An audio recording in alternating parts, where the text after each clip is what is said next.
Bien, continuando entonces con los elementos del movimiento circular uniforme y recordando que las características del movimiento circular uniforme son que la trayectoria es una circunferencia, que la partícula gira alrededor de un punto fijo y con un radio constante, que recorre arcos iguales en tiempos iguales, lo que significa que la rapidez tangencial es constante y depende del radio, cambiando de dirección y de sentido, lo que significa que la velocidad cambia.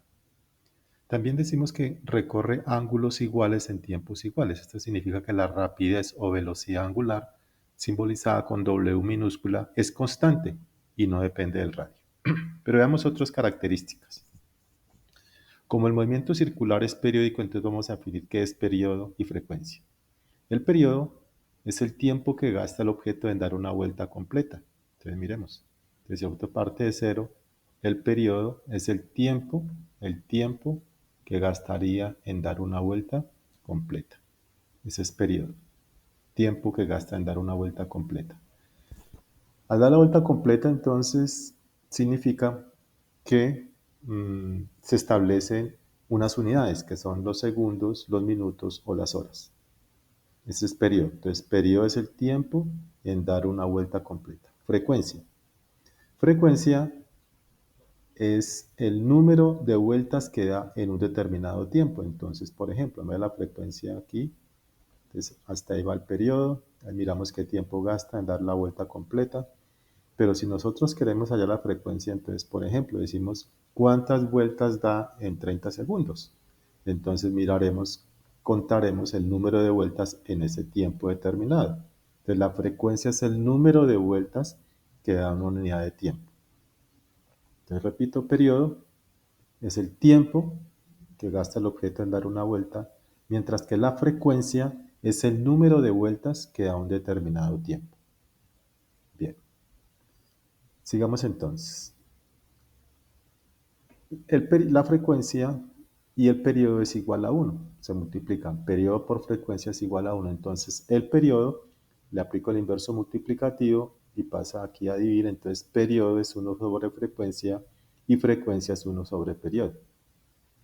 Recuerdo que el periodo se mide en segundos y la frecuencia se mide en 1 sobre segundo, o también simbolizado matemáticamente S a la menos 1, o en hercios. Entonces tenemos periodo, frecuencia.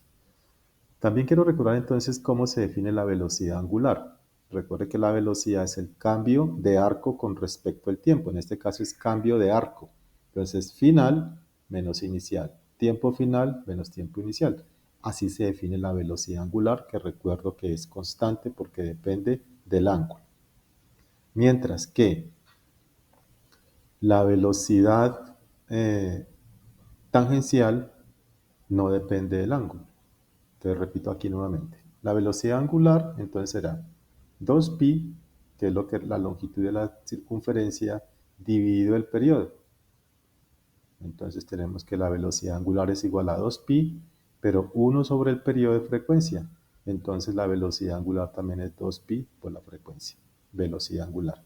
Mientras que la velocidad tangencial, que es la rapidez con que se mueve el punto a lo largo de una trayectoria circular, cambia de dirección y sentido, pero su magnitud permanece constante si el radio no cambia. Entonces tenemos que la distancia es igual a la rapidez por el tiempo. Entonces, distancia que recorre, 2πr, que es la longitud de la circunferencia.